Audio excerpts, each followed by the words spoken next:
Friend अस्सलाम वालेकुम, welcome to my channel. तो आज की वीडियो के अंदर हम बात करेंगे मिस्टर जॉन डी रॉकफेलर के बारे में।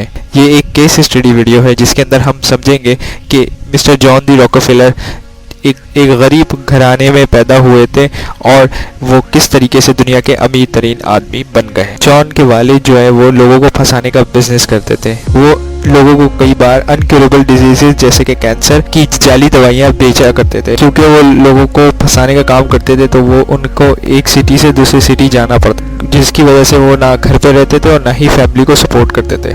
लगभग 13-14 साल की एज में ही उनके ऊपर घर को चलाने की जिम्मेदारी आई।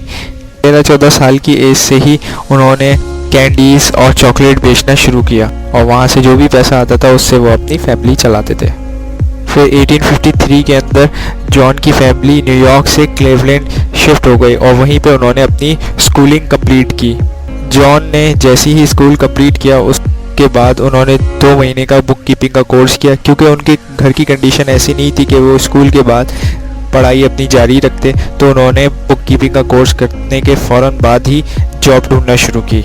26 सितंबर 1885 को उनको अपनी पहली जॉब ह्यूडी टर्टल के अंदर मिल गई। अपनी इस जॉब के अंदर जॉन को महीने के $14 मिलते थे।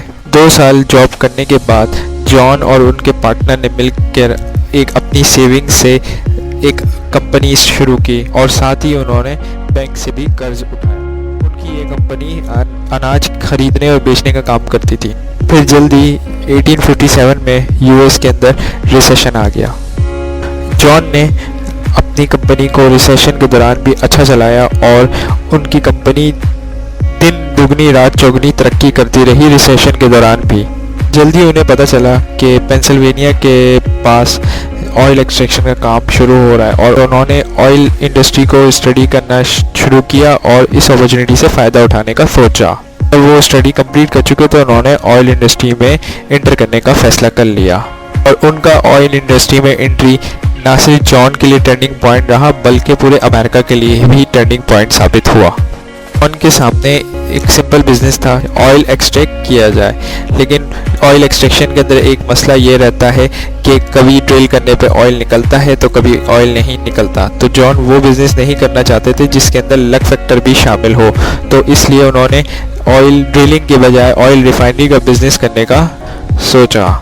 जल्द ही जॉन ने ऑयल रिफाइन का बिज़नेस शुरू किया और केरोसिन जैसे प्रोडक्ट्स बनाने लगे। उस दौरान यूएस के अंदर ट्रांसपोर्टेशन के लिए ज़्यादा तौर पे मुनस्सिर रेलवे लाइंस को किया जाता था, इसलिए जॉन ने फैसला किया कि वो अपनी रिफाइनरी जो है वो रेलवे लाइन के पास ही खड़ी करेंगे, उनकी ऑयल की ट्रांसपोर्टेशन में कोई मसला ना आए।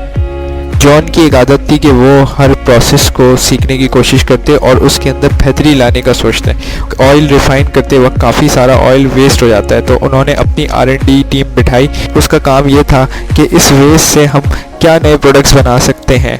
तो जल्द ही उनकी R&D टीम ने ये बताया कि आप इससे पेट्रोलियम जेली बना सकते हैं और साथ ही पैराफिन वैक्स भी बनाई जा सकती है।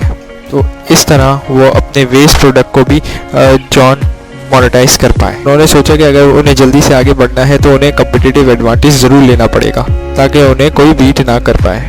और उस टाइम पे मेन फैक्टर जो ऑयल रिफाइनरीज को एक्सपेंशन से रोक रहा था वो था ट्रांसपोर्टेशन फैक्टर। यूएस के अंदर रेलवे ट्रांसपोर्ट थोड़ी महंगी भी थी और ट्रांसपोर्ट का सिस्टम जो है वो कुछ गिने चुने लोगों के हाथ में ही था। तो अगर वो लोग किसी के साथ डील कर लेते तो वो बाकी किसी और का ऑयल उस रेल रूट से ट्रांसपोर्ट नहीं करते थे। शुरुआत के अंदर जॉन डी रॉकफेलर ने कुछ सीक्रेट डील्स करी ट्रांसपोर्टेशन कंपनीज़ के साथ और उनसे प्रॉमिस किया कि वो काफ़ी लंबे अरसे तक इस रूट से ऑयल ट्रांसपोर्ट करेंगे। तो उन कंपनीज़ को जॉन डी रॉकफेलर ने इस बात पर राज़ी किया कि वो उनसे रेट कम चार्ज करें और वो कंपनीज़ भी इस बात पर मान गई। इन डीलों से ये फ़ायदा हुआ कि जॉन डी रॉकफेलर की ट्रांसपोर्टेशन कॉस्ट जो है काफ़ी कम हो गई और लोगों को केरोसिन ऑयल जो है वो काफ़ी कम दाम में मिलना शुरू हो गया। बाद में जॉन डी रॉकफेलर ने कुछ अपनी पाइपलाइंस भी बिछाई और उससे और ट्रांसपोर्टेशन कॉस्ट में कमी आई और सस्ते में केरोसिन ऑयल अवेलेबल हो गया। लोगों के लिए। तो इन सब के चलते स्टैंडर्ड ऑयल एक बहुत बड़ी कंपनी बन गई। और इन सब के दौरान जॉन ने कभी ना तो अपने फाइनेंशियल स्टेटमेंट को मैनिपुलेट किया और ना ही कभी अपने लोन डिफ़ॉल्ट किए। तो जब भी स्टैंडर्ड ऑयल के ऊपर बुरा वक्त आता था तो बैंक्स जो है वो खुद ही मदद के लिए तैयार हो जाते थे। इस किस्म की मार्केट रेपुटेशन बन चुकी थी स्टैंडर्ड ऑयल की। इन सब के बाद जॉन डी रॉकफेलर ने दूसरी रिफाइनरीज कंपनीज़ को एक्वायर करना शुरू किया और उनकी एक्वाइजेशन की रफ्तार इतनी तेज़ थी कि वो 3 से 4 रिफाइनरीज हर महीने ख़रीदते जा रहे थे। स्टैंडर्ड ऑयल से जितना भी प्रॉफिट आता था वो तमाम का तमाम वो एक्सपेंशन के लिए इस्तेमाल करते थे और दीगर ऑयल कंपनीज ख़रीदने के लिए इस्तेमाल करते थे। और इन फास्ट एक्वाइजेशन के चलते ही 1882 के अंदर स्टैंडर्ड ऑयल यूएस की सबसे बड़ी ऑयल कंपनी बन गई। पूरे अमेरिका की 90% रिफाइनरीज स्टैंडर्ड ऑयल के पास थी और पूरी अमेरिका के अंदर जितना केरोसिन ऑयल कंज्यूम होता था 98% सप्लाई स्टैंडर्ड ऑयल से ही आती थी। यानी एक तरीके से उन्होंने मार्केट के अंदर मोनोपोली अपनी कायम कर ली थी। 1890 के अंदर उनका बिजनेस बहुत बढ़ गया और फिर मिड 90s के अंदर उन्होंने रिटायरमेंट ले ली। जॉन डी रॉकफेलर जब दुनिया के अमीर तरीन आदमी बन गए तो उन्होंने दुनिया को पे बैक करने का सोचा और फिलैंथ्रोपी की दुनिया में आए। यूनिवर्सिटी ऑफ शिकागो का आगाज़ किया। जॉन डी रॉकफेलर ये मानते थे कि फिलैंथ्रोपी अगर उन्हें करनी है तो वो प्राइवेटली ही करनी है। तो अगर आज भी अगर आप जाएं यूनिवर्सिटी ऑफ शिकागो तो वहाँ पे कोई भी ऐसी चीज़ आपको नज़र नहीं आएगी कि जिससे ये पता चल सके कि ये यूनिवर्सिटी जॉन डी रॉकफेलर ने ही कायम की है। और इन सब के चलते ही स्टैंडर्ड ऑयल पे बहुत सारे इल्ज़ाम लगना शुरू हुए। सबसे मेन इल्ज़ाम ये था कि उन्होंने मोनोपोली क्रिएट की है। 1911 में यूएस सुप्रीम कोर्ट ने एंटी ट्रस्ट रेगुलेशन के तहत स्टैंडर्ड ऑयल को 34 कंपनीज़ में डिवाइड होने का हुक्म दिया। डिवाइड होने के बाद वो बनी एक्सॉन, शेवरॉन। बाद में एक्सॉन ने मोबिल के साथ मर्जर किया। साल 1916 के अंदर वो दुनिया के पहले बिलियनियर बन गए और उनकी नेटवर्थ पूरे अमेरिका के 2% थी। तो अब अंदाज़ा लगा सकते हैं कि स्टैंडर्ड ऑयल कितनी बड़ी कंपनी बन चुकी थी।